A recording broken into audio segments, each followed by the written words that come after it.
This looks like a riot, but it's actually a rape.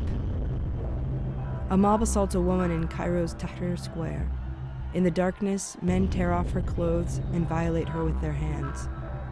A man trying to protect her ignites a spray of butane to push back attackers armed with sticks and knives. The assault was one of at least 19 in one night, January 25th, the 2-year anniversary of the revolution. This video was released by a consortium of Egyptian nonprofits called Operation Anti-Sexual Harassment, whose male and female volunteers helped the woman and were attacked themselves. Hussein al-Shafi was one of the rescuers. We tried to drag them into shops, but shop owners would close the doors in front of us because they were afraid of the mobs. I came to Tahrir to speak to Hussein and other activists to find out why these attacks keep happening. It's personal for me. Last June, while filming in Tahrir Square, I was also cornered by some 100 men. Fingers were probing and poking in places they didn't belong. I didn't want to look at their faces because I didn't want to remember them. Seeing the horror in the eyes of the Egyptian men trying to help me was enough to know that this was bad. Since then, the attacks have become more common and more violent. The assaults last month were the most reported in one night, and they were especially vicious. One woman's genitals were sliced with a knife, according to officials and activists. Another was nearly strangled with her own headscarf. Out of the 19 cases that we intervened in, 6 cases needed surgical intervention. And when we took the girls to the hospitals, some hospitals wouldn't admit them. And they would tell us to wait till the morning when the forensic medicine department starts working, because it has to do with rape or virginity, and the girls would be bleeding, but they wouldn't help. There's a whole system that conspires in favor of the harassers against the girl. It's her fault that she went to protest.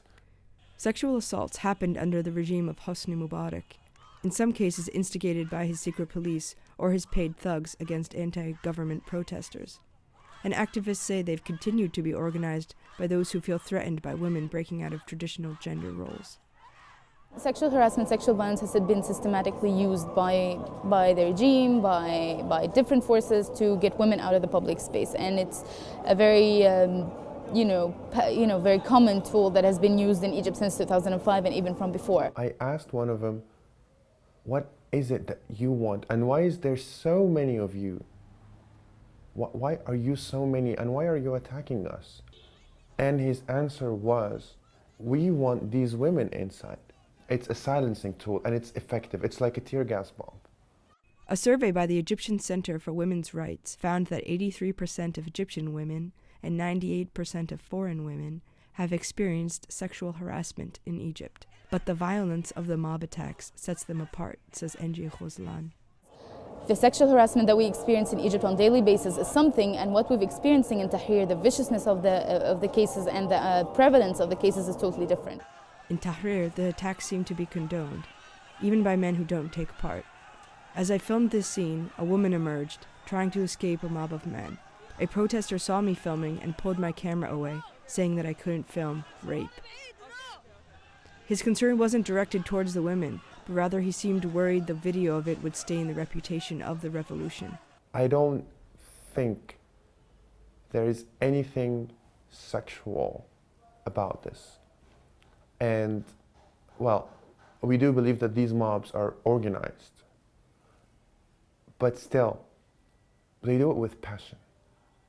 And there is that sense of entitlement that they have. We have that system of power hierarchy where whoever is empowered makes the life of the people who are disempowered hell. After meeting with these activists, I was moved to speak out about my own experiences. I managed to escape with most of my clothing and only bruises, but many of the women who go to protest just to have their voices heard haven't been so fortunate, and still they keep going.